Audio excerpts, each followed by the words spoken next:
know, what shocked me morally, that's why I still have some sympathy for Iran. Listen, let's go to our preferred topic, human rights and so on. Iran is still much better than Saudi Arabia and some other countries. First, beneath this rather superficial oppression, Iran has an incredible intellectual life. They were so stupid, you will see the irony, to translate even 15 of my books there, and so on. I mean, it's an intellectual life. And again, it's so hypocritical. Like, I think one of the greatest obscenity was when the foreign minister of Saudi Arabia said that it's time for Iran to accept basic democratic standards. I mean, statements like this make me an atheist, because if there were to be God, he should have, with a lightning strike, death. So you know what I mean? Like, and also, I remember, I'm old enough, you are probably not, you don't remember, the Iraqi attack on Iran. The hypocrisy of almost the entire world. As long as Iran was losing, they were silent. United States openly supported, we now know, Iraq. They were giving to Saddam not only poisonous gases, but even satellite images of where Iranian troops are. United States only protested when Saddam used these gases against Kurds, against his own people, and so on. And again, the public opinion started to worry, even in the West with non-aligned countries, only when Iraq started to lose, to withdraw. Then they said, oh my God, we need peace, and so on and so on. This is why I wrote a text then, which is a little bit crazy, I admit it, but which for some point rendered me very popular.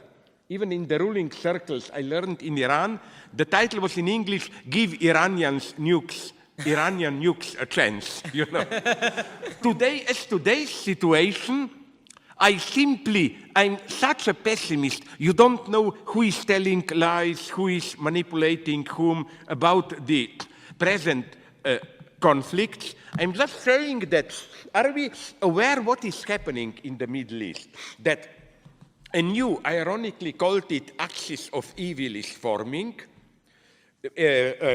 Egypt, Saudi Arabia, Israel. They are already openly collaborating. Are you aware that now it's no longer done secretly? Saudi Arabian military and security officers regularly go to Israel to confer.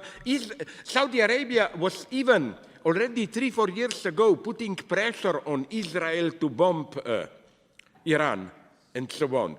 So this is, I simply don't know enough about the situation. Where I am still a naive guy is, you remember that Green Revolution after the elections? I was very involved into that one, making statements, supporting them. The guy against Ahmadinejad who was cheated out, although he probably won the elections. And I remember that at that point there was a big attack on me, that I am a direct agent of the CIA, that they are paying me to make this statement, and in my cynical attitude, but I didn't, it's too crazy, I'm so self-destructive, I wanted to write a public letter to CIA, like, I'm supposed to be your paid agent. Well, fuck it, here is my bank account, where are the millions?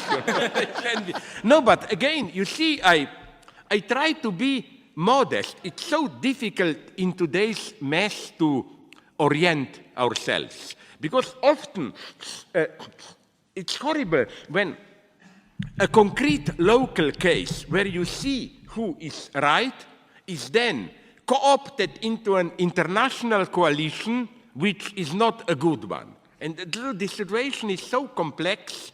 But again, I have a great sympathy, not only, you know that even in Iranians are great people, even in philosophy, they have a couple from 7th, 8th century till 16th century. They have a couple of incredibly productive top Muslim philosophers.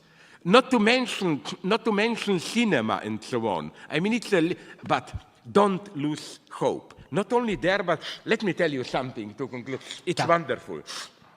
You know, even if I die, I will go there. I almost naively cried when friends told me. I have a couple of friends, a German, a Scandinavian, Swedish guy, who have some kind of an English language theater of all the places in Kabul, Afghanistan.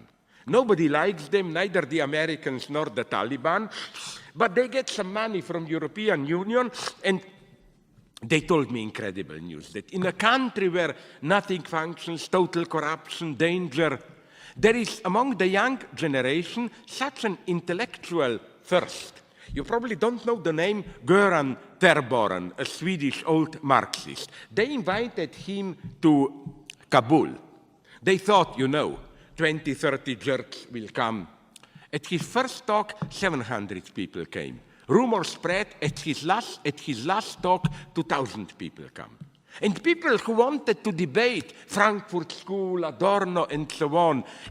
And in the other city, close at Bamiyan, where Taliban bombed those statues. It's a city totally encircled by Taliban, so you have to fly there if you want to survive. But he also went there.